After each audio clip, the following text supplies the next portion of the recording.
अचर अमर विकल विकारी अविनाशी अनंत गुणधाम नित्य निरंजन भवदुःखभंजन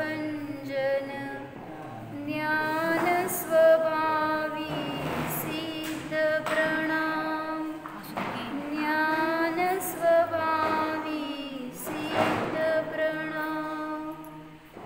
जय बोलो अनंत सिद्ध परमेष्ठी भगवान की जय।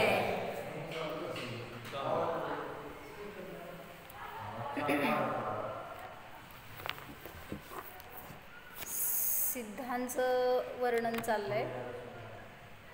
सिद्धांची संस्कृत जयमाला आहे, त्याच्यामध्ये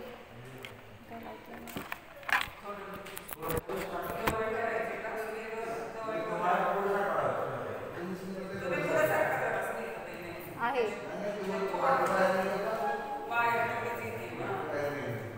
तुम्ही कॉन्सन्ट्रेशन करा, तुम्हाला ऐकू येते हो ना? ऐकू येते ना काका?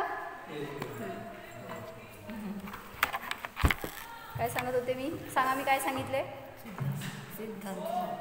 सिद्धांची संस्कृत जयमाला आहे, तर त्याच्यामध्ये सगळं सिद्ध स्वरूपाचं वर्णन करून सांगता येतं। कोणाचं सिद्ध स्वरूप? त्या सिद्धांचं नाही आहे, ते समजून आपल्याला नाही उपयोग आहे। त्यांचं म्हणून पाहणार तर भेद झाला, स्वतःचं स्वरूप असं पाहा तर समजणार की काय आपल्याला त्यांना काय सांगायचं आहे त्याच्यातून। तर म्हणून एक विषय घेतला होता, त्याच्यामध्ये काय आलंय की त्यांचं लक्षण घेतलंय अनाकूल। शेवटचं म्हणा काय? विवर्ण म्हणा, विवर्ण विगंध विमान विलोभ विमाय विकाय विशब्द विशोभ अनाकूल केवल सर्व विमोह प्रसिद्ध विशुद्ध सुसिद्ध तर विशेषण काय घेतलं त्याच्यामध्ये? अनाकूल आहेत, सिद्ध भगवान अनाकूल आहेत असं का म्हणलंय, ह्याच्यावर चर्चा चालली होती आमची। अनाकूल म्हणजे काय? म्हणजे काय? पॉझिटिव्ह सांगा। हां, अनाकूलत्व रूप सुख शक्ती आहे ना, त्यामुळं सुख हे पॉझिटिव्ह सांगायचे। म्हणजे सिद्ध कसे आहेत तर आकुलता रहित आहेत, हे निगेटिव्ह बघितला। पॉझिटिव्ह काय सांगायचं त्याच्यामध्ये? सिद्ध सुख स्वभावी आहे। ऋषी कसा आहे तू? सुख स्वभावी आहे। मग सुखाचा परिचय नाही आहे ना आपल्याला, कशात आहे सुख? प्रत्येकाचं सुख वेगळं वेगळं कशामध्ये आहे? सगळ्यांचा विषय सुखाचा वेगळा आहे असं वाटतंय, कारण तुम्ही कुठून पाहताय? इंद्रिय सुखाकडून पाहताय। मग इंद्रिय पण ऍक्च्युली सगळ्यांची सेम आहेत की, मग सुख वेगळं वेगळं का हो? विषय सुख। पण ते इंद्रियांचे विषय शेवटी काय आहेत? स्पर्शेंद्रियाचा विषय स्पर्श, रसनेंद्रियाचा रस, घ्राणेंद्रियाचा गंध, पुढं चक्षुइंद्रियाचा वर्ण आणि कर्णेंद्रियाचा शब्द। मग प्रत्येक इंद्रियांचे विषय सुद्धा नियत आहेत। मग ते विषय सुद्धा जर सेम आहे तर सगळ्यांचं सुख डिफरंट का?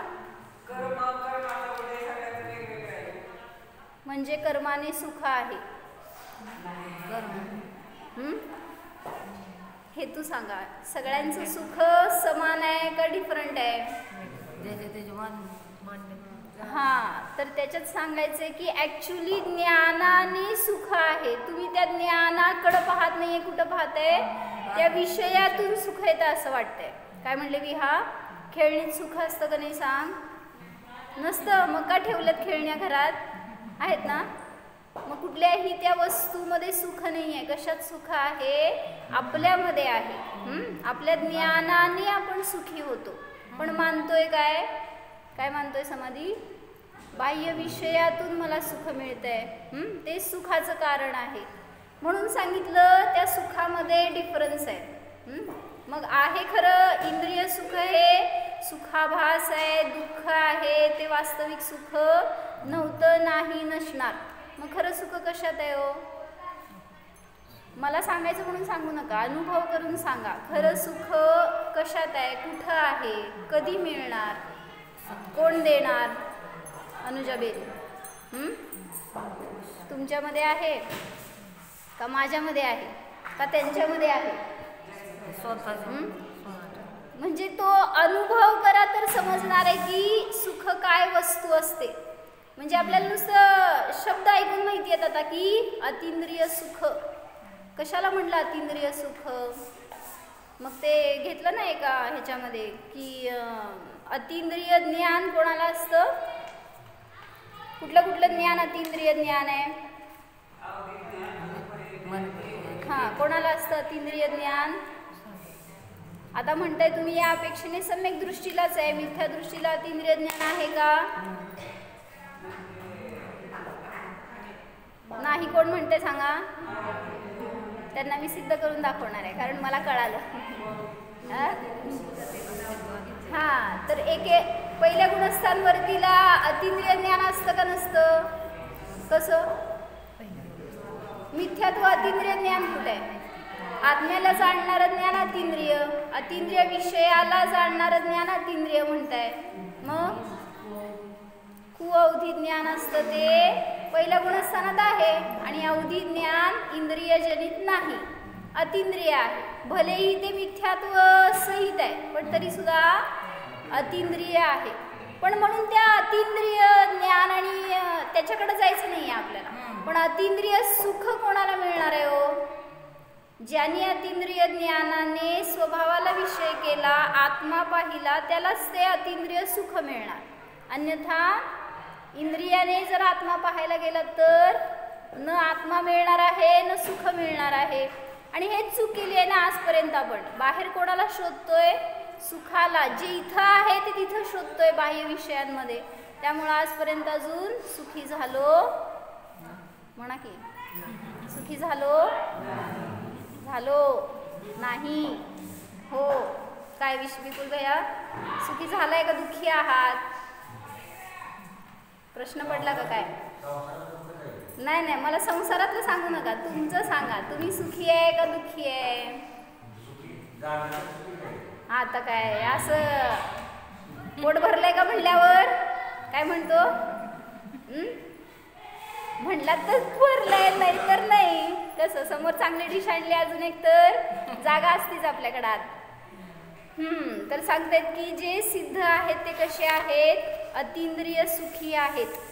अनाकुल लक्षण रूप सुख आहे त्यांच्या ठिकाणी. म्हणजे आपल्याला पण सुख कधी अनुभवात येतं किंवा त्याला सुख कधी म्हणायचं? जेव्हा त्याचं लक्षण अनाकुल रूप असतं. म्हणून हे टॅली करून बघा ना, जेव्हा तुम्ही इंद्रियातून सुख भोगता त्यावेळेस त्याच्यात अनाकुलता आहे का आकुलता आहे? थोडंसं स्वतः रिअलाइज केल्याशिवाय नाही समजणार. म्हणलेत म्हणून नाही आचार्य. काय तुम्ही एखादा विषय भोगताय, कुठला काहीतरी खाताय, समजा लाडू खातोय आपण, त्यातून मला सुख येते, त्यात आकुलता आहे का अनाकुलता आहे हो?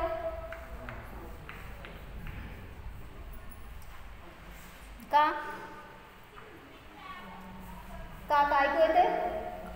ऐकू येते? काय म्हणले मी? जेव्हा लाडू खातो तर त्याच्यामध्ये आकुलता आहे का अनाकुलता आहे? मी लाडू खाताना जेव्हा तुम्हाला स्वतःला जाणता तेव्हा आकुलता नाहीच आहे. त्याच्यातच खरा आनंद आहे. जर स्वतःला जाणलं तरच आनंद आहे. तर म्हणते म्हणून की जे इंद्रिय विषय मी भोगतो त्याच्यातून मला सुख वाटते, तर ते सुख आकुलता देते का अनाकुलता देते? तुम्हाला कसं सांगावं लागणार आहे तुम्हाला, जे पण उत्तर देणार? का? पण मला आता खाताना असं मला प्रॅक्टिकली होतंय ना सुख, की लाडू हे मला सुख देते. हां, म्हणजे मग तिथे त्यांनी ती गाथा दिली आहे ना, काय जे इंद्रिय सुख आहे ते कसं आहे हो? पराची अपेक्षेने सहित आहे, बाधेने सहित आहे, पुढं विनश्वर आहे, पुढं विच्छिन्न काय घेतलं मग मी? विच्छिन्न म्हणजेच नष्ट होणार आहे. पुढं विषम आहे आणि बंधाचं कारण घेतलं ना. म्हणा की गाथा, मला गाथा नाही म्हणायची. विच्छिन्न, बंध कारण आणि विषम, बंधाचं कारण आहे घेतलंय. तर काय सांगायचंय की 5 लक्षणं सांगितली आहेत तुमच्या इंद्रिय सुखाची. सांगा, मी म्हणते. पराची अपेक्षा आहे म्हणा. दुसरं बाधेने सहित आहे. तिसरं विच्छिन्न आहे. विच्छिन्न म्हणजे नष्ट होणार आहे. बोला. आणि चौथं बंधाला कारण आहे. कोणाचा आवाज येईना मला. पाचवं विषम आहे. आवाज येईना म्हणले. हां, तर 5 लक्षणं जी सांगितली आहेत ना, ती लक्षणं आम्ही विरुद्ध करून आत्म्यावर घटवली. सांगा उलटी. ही सगळी इंद्रिय सुखाची लक्षणं आहेत. कुठली कुठली 5 सोनाली? पराची अपेक्षा आहे, बाधेने सहित आहे, समीक्षा, विच्छिन्न आहे म्हणजे नष्ट होणार आहे, बंधाचं कारण आहे आणि विषम आहे. आता ह्याच्या बरोबर 5 विरुद्ध लक्षणं आहेत. ती अतींद्रिय सुखाची लक्षणं आहेत. कुठली सांगा? पहिलं परनिरपेक्ष म्हणजे स्वाधीन आहे. फील करून सांगा. म्हणजे काय हो?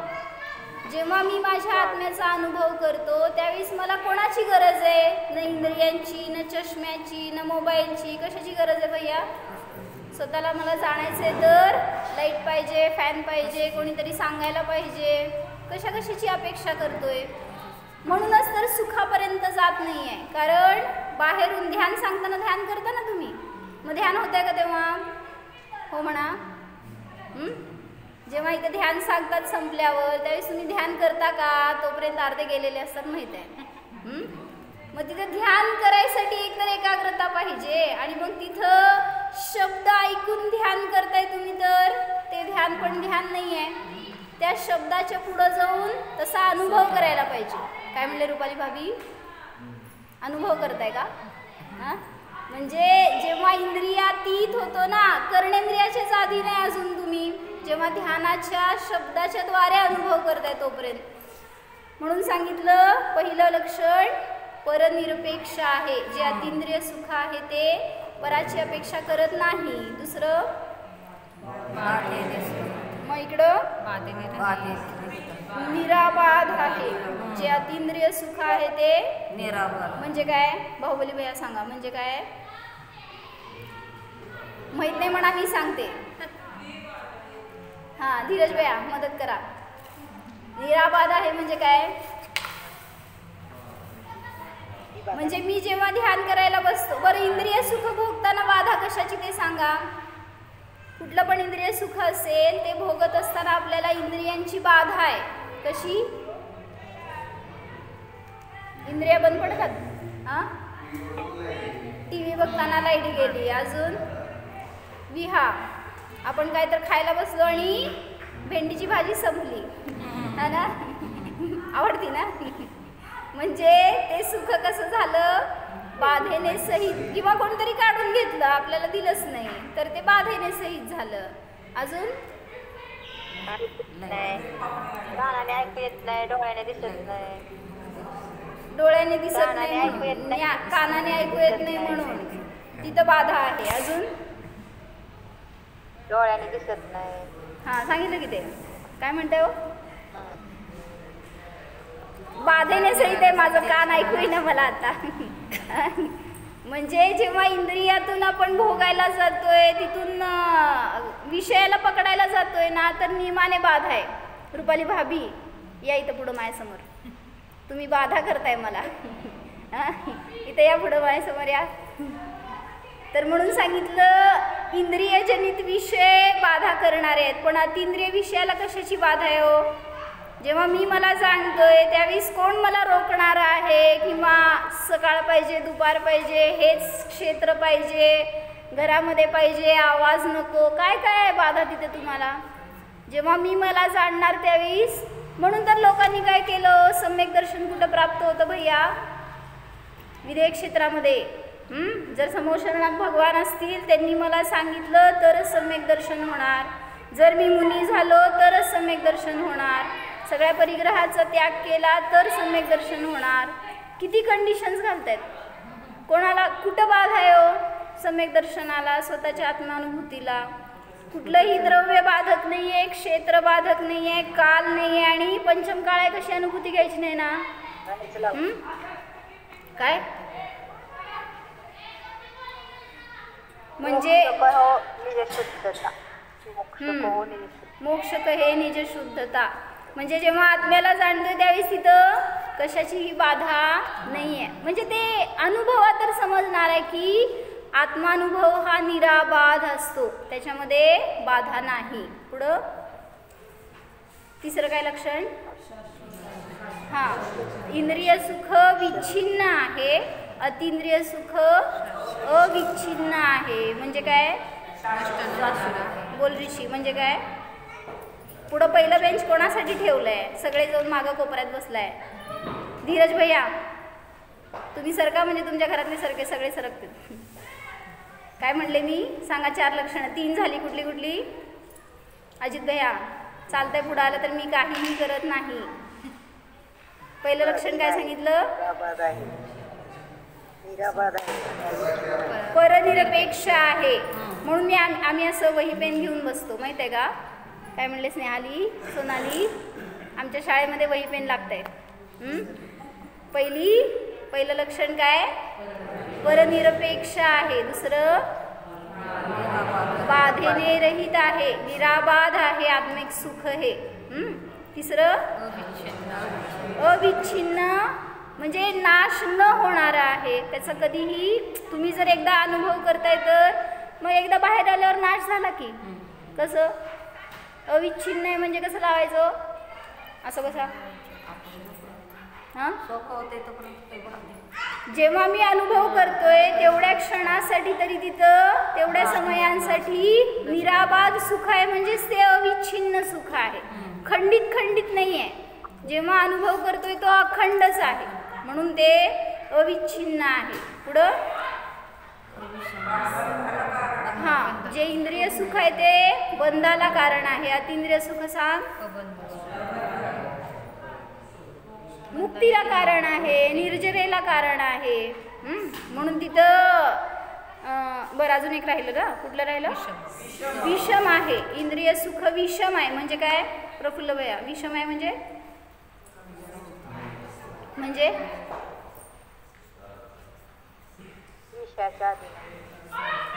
विषम म्हणजे काय अजित भैया?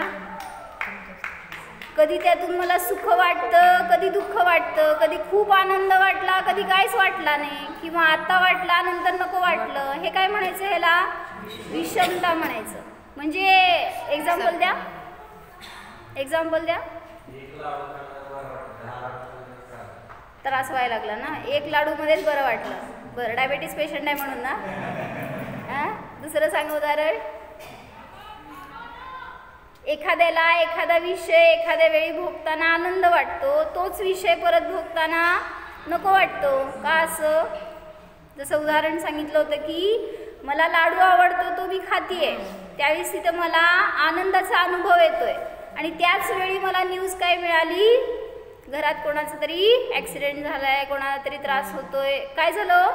अजून तोंडात लाडू आहे. सांगा स्वाद कसा येतोय? आनंदाचा अनुभव आहे का दुःखाचा आहे? मग कोणी दुःख दिलं? लाडूनी. म्हणजे असं सांगितलं, ती वस्तू कधी तुम्हाला सुखदायक वाटेल, कधी दुःखदायक वाटेल, तर त्याला विषमता म्हणलं. म्हणून इंद्रिय सुख हे नियमाने विषम रूप आहे, आणि अतिंद्रिय सुख कसं आहे हो? त्याच्यामध्ये विषमता नाही. म्हणून तिथं ह्याच्यामधलं घेत होतो आम्ही. काय तुमच्याकडे असेल तर समाधी मरण भाषा आहे जिनेंद्र अर्चनामध्ये, घ्या पुस्तक, घ्या. 291 पान.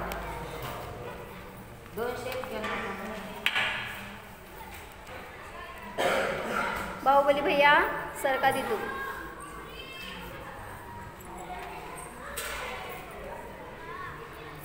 दादा समजलं का मी काय काय सांगितले? काय सांगितले? अतिंद्रिय सुख भोगा तर त्याच्यामध्ये कसलीही बाधा नाही. TV बघायला बसल्यावर बाधेनी सहित आहे का निराबाध आहे सांगा? आत्ता समोर तुमच्या TV चालू आहे का नाही? मला दिसायला तुमच्या चष्म्यातून. एका वेळी एकच इंद्रिय काम करते एकाच ठिकाणी. एक तर TV बघू शकणार, नाही तर प्रवचन ऐकू शकणार आहे. तुम्ही दोन्ही एका वेळी केल्यावर काय ऐकू येणार? म्हणून एका वेळी एक चालू ठेवा. काय? TV बंद, प्रवचन चालू. मिळालं का? 291 पान. 291 नाही 92 काढ. 292 पान आहे. इंद्रिय सुख काय म्हणायचं? हां, संसाराचे कारण का? अतिंद्रिय सुख हे मुक्तीला कारण आहे म्हणजे. हां, इंद्रिय सुख आहे आणि विषमतेने रहित आहे असं घेतलं. काढलंय का? 292 पान आहे. दिसतंय.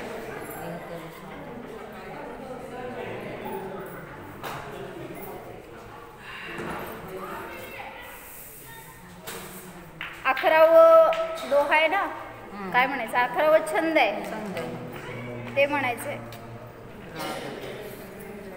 घेतलंय का?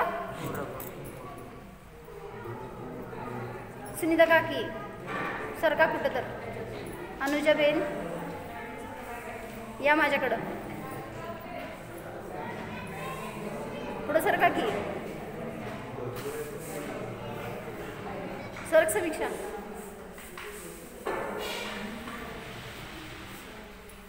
जो तुम पूरब पुण्य किए है तिनको फल सुखदाई. मृत्यु मित्र बिन कौन दिखावे स्वर्ग संपदा भाई. राग द्वेष को छोड़ सयाने सात व्यसन दुखदाई. अंत समय में समता धारो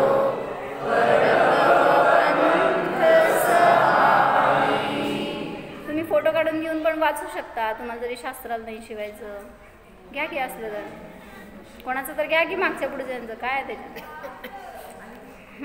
काय सांगितलं? अर्थ ट्रान्सलेट करायचं आहे. धीरज भैया पहिले ट्रान्सलेट करा. हिंदीच आहे, काय अवघड नाही आहे. ऋषी दुसरी लाईन आहे तुझ्याकडं. बोला. जो तुम पूरब म्हणजे पूर्व. जो तुम पूरब पुण्य किए है तिनको फल सुखदाई म्हणजे थांबा हो, थांबा थांबा थांबा. हां बोला. किती जण तुम्हाला मोक्षाला न्यायला बसलेत बघा. बोला. जे मी पूर्वी पुण्य केलंय त्याचं फळ मला सुखदायक दिसतंय आता. हां म्हणजे जे काही सुख आहे ते कशाचं फळ आहे हो? पूर्वी केलेल्या पुण्याचं फळ आहे. दुसरी लाईन काय सांगितली? मृत्यू मित्र बिन कोण दिखावे स्वर्ग संपदा भाई म्हणजे काय? बोल बोल.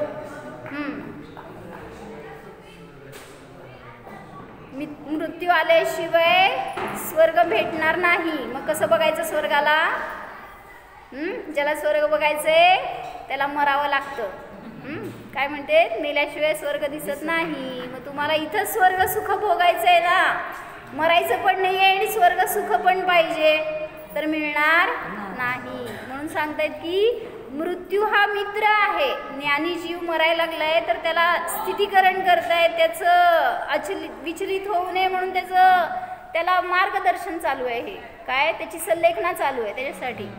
मृत्यू मित्र बिन कोण दिखावे स्वर्ग संपदा भाई. तुला मृत्यू हाच मित्र आहे, तोच तुला याच्यातून सोडवणार आहे, तोच स्वर्गाची संपदा देणार आहे. कोणाकोणाला पाहिजे? माझ्याकडे नाही. हां स्वर्ग संपदा पाहिजे तर त्याच्यासाठी त्याच्यापासून निरपेक्ष राहा.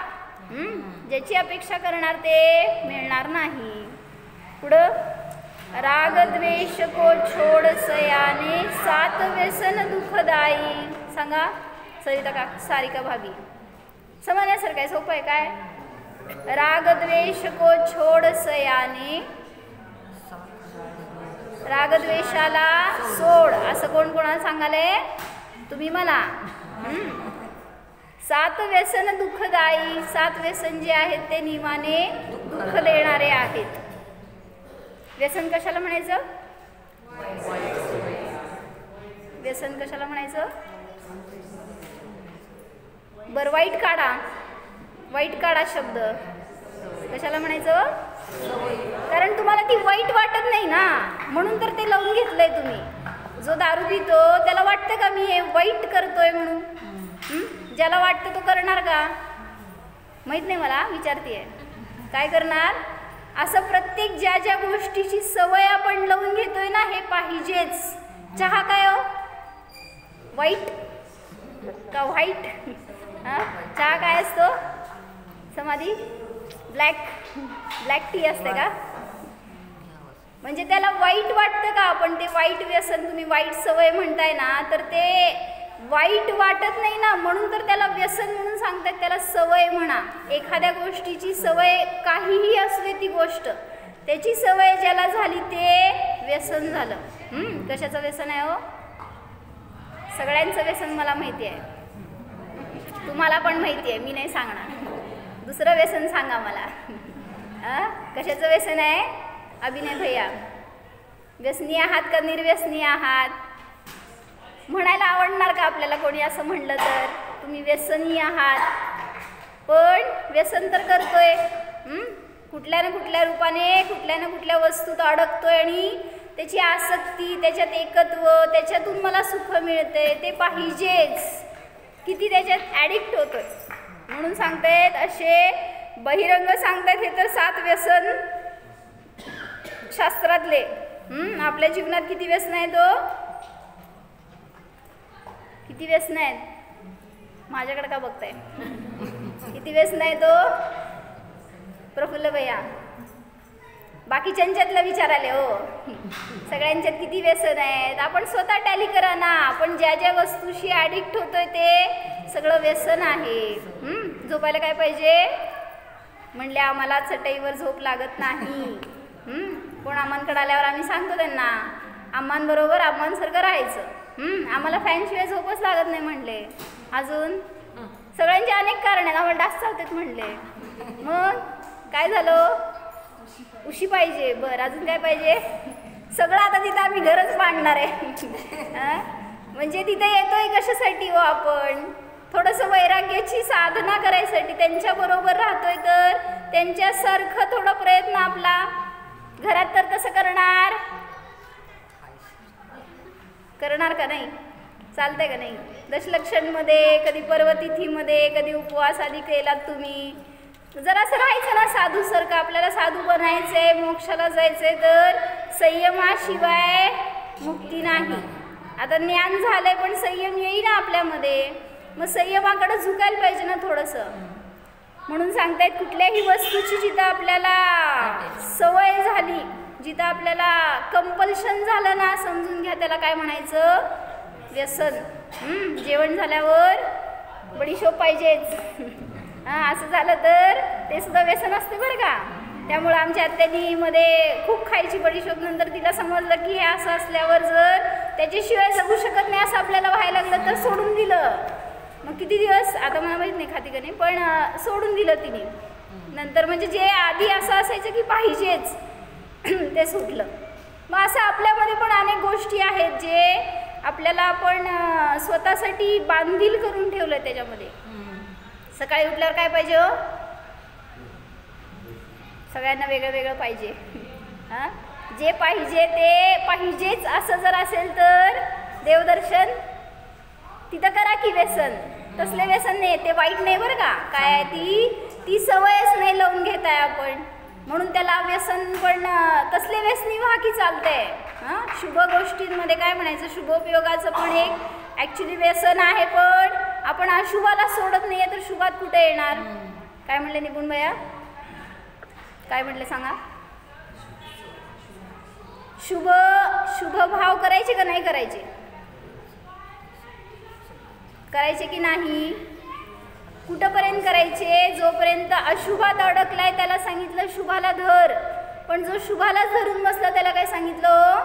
शुभाला सोड, तर तू पुढं सरकू शकणार. म्हणून सांगितलं की 7 व्यसन हे नियमाने, असे अनेक व्यसन जी आपल्यामध्ये आहेत त्याचं स्वतः परीक्षण करा आणि त्याला बाहेर काढण्यासाठी म्हणून स्वतःला पुरुषार्थ करावा लागणार आहे. तुम्हाला कोण हात धरून वर नेणार आहे? हो, वर म्हणजे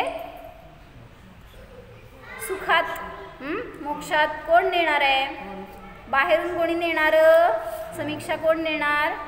सगळे घरातले परके असते बरं का, कोणीही आपल्याला वर नाही खाली नेणारे असतात, सगळे हात धरून खाली नेणार. काय रुपाली, कसं मुलगा असतो, काय म्हणायचं, मुलगी, नवरा बायको, प्रिय, कुठं नेणार हो तुम्हाला?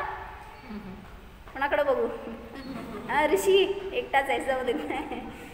कोण जे कोणी संगती असतात ना, ज्यांची तिथं पण व्यसन म्हणलं ते पाहिजेतच आपल्या जवळ. असं पण ॲडिक्ट असतं अनेकांना, माझी आई माझ्या जवळच पाहिजे, वडील कुठं जायला नको, माझ्याजवळ सगळे राहायला पाहिजेत. हे पण ॲडिक्ट आहे ॲक्च्युली. कसं होणार हो मुनी? जसं त्या कोणाला झालं, माता सुकुमाल का सुकौशल, सुकुमाल मुनींची माता त्या मुलाला काय करते? तो माझ्याजवळच पाहिजे, त्यांनी विरक्त व्हायला नको. काय झालं? हे कंपल्शन झालं ना स्वतःसाठी, त्यांनी कुठं बाहेर जायला नको, त्यांनी जवळच राहायला हवं. असं आपल्या व्यक्तींचं सुद्धा आपल्याला व्यसन होतं. म्हणून सांगितलं त्याच्यातून बाहेर पडायचं तर आपल्याला पुरुषार्थ करावा लागणार आहे. कोणाचंही आपल्याला हे सगळे विचार आपल्याला आपल्या वैराग्यामध्ये बाधक असणार. जेव्हा मला विरक्ती होणार त्यावेळेस तिथं माझेच विचार मला बाधक असणार आहेत. कोण सांगितलं होतं त्यांना जवळ पाहिजे असं? मीच केलेले भाव आहेत म्हणून ते तुमच्या जवळ आहेत. आणि मग त्यांचा जीव गेला तर मेल्यावर सुद्धा दुसऱ्या रूपात तुमच्या जवळ येतात. कोणाला? कोणाच्या जवळ? तीच की माता मरून कुठं आली? परत पशु झाली आणि पुन्हा त्याच्या जवळ आली. असे अनेक आपल्याला पण भेटणारे जे असतात ना, मागं सांगितलं होतं उदाहरण, मी काय सांगितलं होतं, वेडे भेटतात माहिती आहे तुम्हाला? कधी बघितलंय का? भेटलेत का कधी तुम्हाला? असं रस्त्यावर फिरणारे वगैरे असतात ना, ज्यांच्या डोक्यावर परिणाम झाला, असे वेडे आम्हाला भेटले होते.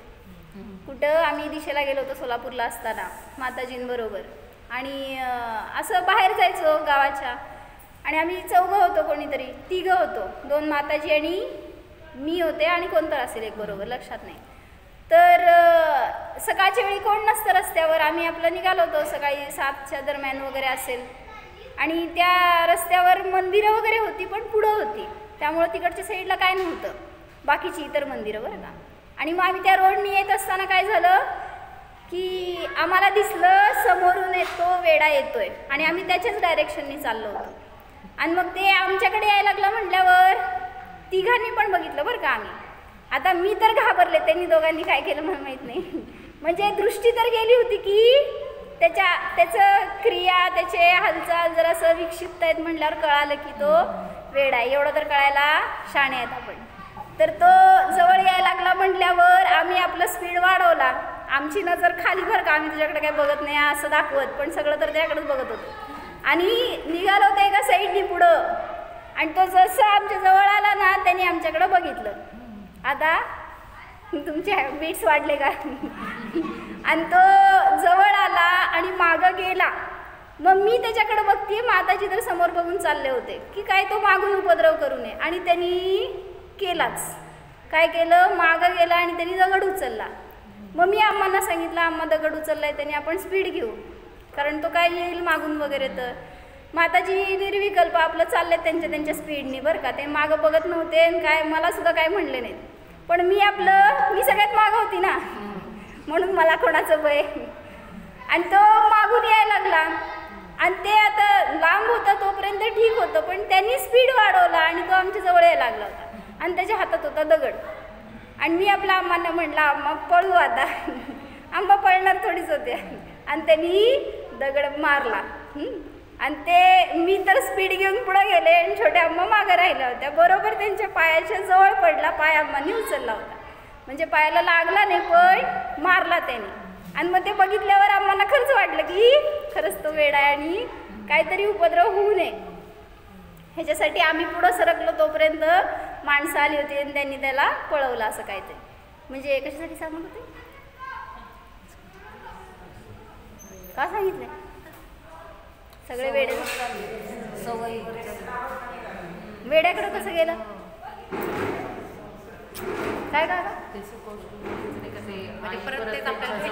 हा हा म्हणजे भेटतात ना जे तुम्हाला पूर्वीचे वेडे पूर्वीचे जे ज्यांच्याशी आसक्ती असती ना त्यांचे जर भाव राहिले तर पुढच्या भावात वेडे होऊन सुद्धा भेटतात असं माताजींनी प्रवचनामध्ये त्याच दिवशी सांगितलं.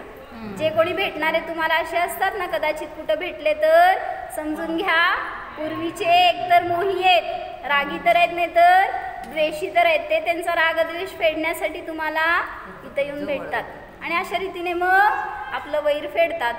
म्हणून त्यांच्याशी कसं वागायचं तुमच्यापर्यंत तो प्रश्न तुम्हाला कसं वागायचं आहे तसं. म्हणजे आज जर त्यांच्याशी पुन्हा आपण वैर केलं तर भेटणारच परत पुढं.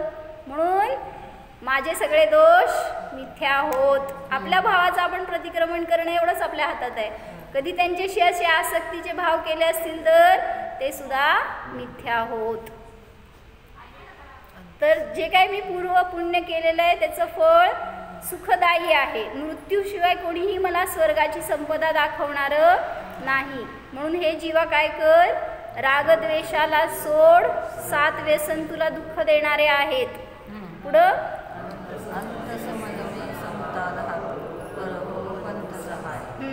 सांगा काय सांगितलं अंत समय में समता धारो परभव पंथ सहायी. म्हणजे काय हो अंत समयामध्ये अंतिम समयामध्ये समता धरायची आहे का काय सांगतायत. अंतिम समयामध्ये नाही जेव्हा तुम्ही आयुष्यभरामध्ये समतेचा अंगीकार करणार तर शेवटच्या समयाला समता मिळणार.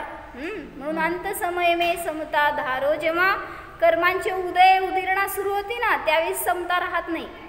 माहिती आहे तुम्हाला उदिरणा म्हणजे काय असतं भयंकर त्रास होतो त्या समयाला. उदिरणा म्हणजे काय असतं अनेक कर्म एका वेळी सुदयाला येऊ लागतात. शब्द वेगळे असले तरी सुद्धा भाव हा आहे की आपल्याला जी तीव्र वेदना व्हायला लागते काहीतरी भयंकर उपसर्ग सुरू होतात काहीतरी अस्थिरता होते. ते अंतिम समयाला सगळ्या कर्मांची उदिरणा असते त्या त्या भावामध्ये. त्यामुळं प्रत्येक शेवटच्या समयातला जीव आकुलीत असतो दिसतंय आपल्याला. ज्ञानी असू दे नाही तर अज्ञानी असू दे सगळ्याला वेदना तर तीव्र सुरू होतात त्या समयाला. म्हणून सांगतायत की त्या समयात तुम्ही काय करावं समता धारण करा तर परभव पंथ सहायी. परभवामध्ये तुम्हाला योग्य मार्ग मिळेल ते तुमचं सहाय्यक असेल. जर मी समता धारण करेन तर परभवामध्ये जाताना मला दुःख भोगावं लागणार नाही. कोणाला परभवात जायचंय कोणालाच नाही पण जावं तर लागणार आहे. मग मी कसं जाणार हे आपल्यावर ठरवा. कारण कोणाला कसं मरण येते माहीत नाही आहे. कधी मरण येते माहीत आहे का हो डॉक्टरला माहीत आहे. डॉक्टर सुद्धा ते म्हणले ना काय हो डॉक्टर काका माझं मरण कधी येणार आहे कोणाला माहीत आहे. त्या डॉक्टरला पण दुसऱ्या डॉक्टरला बघायला लागतंय म्हणे. म्हणजे स्वतःचा इलाज करायसाठी तो दुसऱ्या डॉक्टराकडे जातो. जो भविष्य बघणारा असतो ना त्याला त्याचं भविष्य कळतंय का नाही हो. तुम्ही विचारायला जाता माझं मरण कधी होणार आहे माझं आयुष्य किती आहे त्याला त्याचं भविष्य कळतंय का नाही कळत. त्याला बघता येणार की नाही रेषा बिषा बघत असतील ना काय तर असं काय किंवा काय ते पत्रिका बघतात फेस रिडिंग करतात तर त्यांना त्यांचं भविष्य त्यांचं कर्म त्यांचे उदय कळतात की नाही कळत. निपुण भैया पंढरपूरमधल्या ज्योतिषांना कळतंय का म्हणजे ॲड्रेस मागतील सगळेजण म्हणून विचारतोय. तर ते एक प्रेडिक्शन आहे हो. ते काय फेट नाही आहे. ते काय भविष्य घडणारच असं नाही आहे. ते काय एक तर्क असतो तो फक्त. म्हणून त्याच्या आहारी जाऊ नका. म्हणून मागे एकदा सांगितलं होतं ना की एक यात्रेला निघालेली गाडी होती आणि त्या गाडीमध्ये अनेक जण बसले होते आणि त्यामध्ये एक होता ज्योतिषी. आणि काय झालं मग सगळ्यांना टाईमपास करायचा होता. काय केलं, लोकांनी गेलं आणि त्याच्याजवळ जाऊन आपलं आपलं, आता त्याला कळलं ना सगळ्यांना हा ज्योतिषी भविष्य दाखवतो सांगतो म्हणून. तुम्हाला कळल्यावर काय करणार अजित भैया? भविष्य सांगणार. मी भविष्य सांगते बरं का. असं तुम्हाला कळलं तर काय करणार? मला कळतं बरं का भविष्य खरं खरं. तुमची गती काय असणार, मती काय असणार सगळं कळतं. आचार्यांनी सांगून ठेवलंय सगळं. तर जर मला असं कळालं की तो भविष्यवेत्ता आहे तर मी काय करणार? किती क्युरिओसिटी असते ना त्याच्याविषयी की खरंच बघायला पाहिजे आपलं पण. आणि गेला असंच एक मनुष्य त्याला विचारायला, आपलं सांगतोय तो सगळं, तुझं हे असं होणार तसं होणार. शेवटी विचारलं काय, सांग माझं मरण कधी होणार आहे. मग त्या ज्योतिषाने काय म्हणलं, तेवढं मला विचारू नका. तो म्हणला नाही रे सांग मला, काय मी काय घाबरत नाही. म्हणला सांग. म्हणला की नाही मी सांगू शकत नाही किंवा मला सांगायचं नाही आहे. पण आता तो हट्टच धरून बसला की नाही मला सांगच, काय माझं मरण कधी होणार आहे. ज्योतिषी काय म्हणाला जलू काकी, म्हणला तुला शॉक लागेल. हां तुम्हाला पण शॉक लागणार आहे मला माहीत आहे. भले तुम्हाला आत्ता मरण येणार आहे म्हटलं तरी शॉक लागेल, 4 दिवसांनी येणार आहे म्हटलं तरी आणि 4 वर्षांनी येणार म्हटलं तरी पण. तर तो पण गेला समोर. तर ज्योतिषाने काय सांगितलं, तुला सहन होणार नाही मी सांगितलेलं. नाही म्हणला सांगा मी ऐकतो म्हणला. ऐक म्हणला मग माझं काय आता. आणि त्यांनी काय सांगितलं, याच गाडीमध्ये तुझं मरण होणार आहे. आता काय करायचं, कोणाकोणाला टेन्शन आलं, त्यालाच नाही त्या गाडीतल्या सगळ्याला. आणि मग आता त्या ज्योतिषाला धरून म्हणवायला लागले सगळेजण. काय होणार म्हणून कोणासमोर भविष्य सांगायला जाऊ नकात. जरी तुम्हाला येत असेल ना तरी तुमच्याजवळ ठेवा, कारण ज्याला सहन होणार नाही ते उलट तुम्हालाच त्रास देणार. म्हणून सांगितलं काय, मरण तर येणार आहे पण त्याचा स्वीकार होत नाही, त्यामुळं त्याच्यापासून दूर पळायचा प्रयत्न करतो, त्याच्यापासून स्वतःला वाचवण्याचा प्रयत्न करतो. पण सिद्धांना मरण नाही, किंवा जेव्हा ते अंतिम शरीरामध्ये होते तर त्यांच्या शरीराच्या वियोगाला मरण नाही म्हटलं जात. का?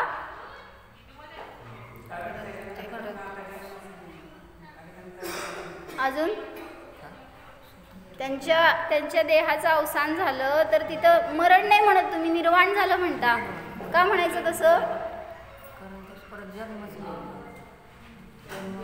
असू दे की, पण जन्म नाही आहे म्हणून आत्ताच्याला मरण का नाही म्हणायचं असं मी विचारते. निर्वाण का म्हणायचं?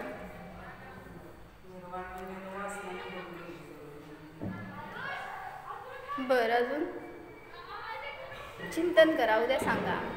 जे काय तीर्थंकरांचं शेवट झाला किंवा आता केवलींचा, तर तुम्ही तिथं मरण झाला हा शब्द नाही वापरत, निर्वाण झालं म्हणता. असं का? चिंतन करा.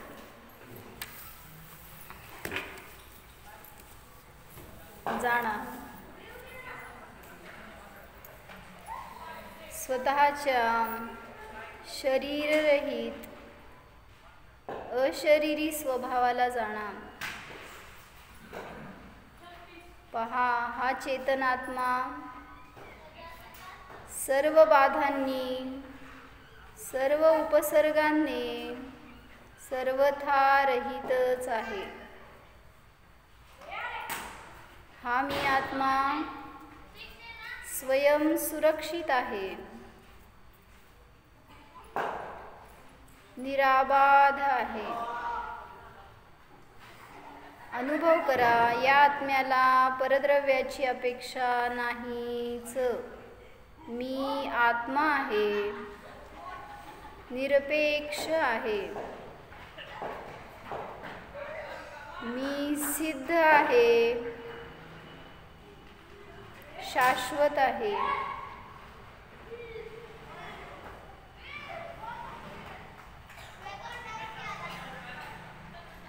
सर्व कर्मांनी रहित, आश्रव बंधाने रहित, मुक्त स्वभाव जाणा. जसे सिद्ध तसाच मी आहे. मी आहे, आहे, आहेच.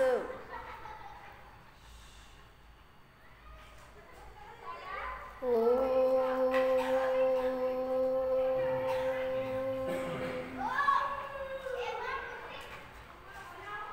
विसर्जन. नमो हरे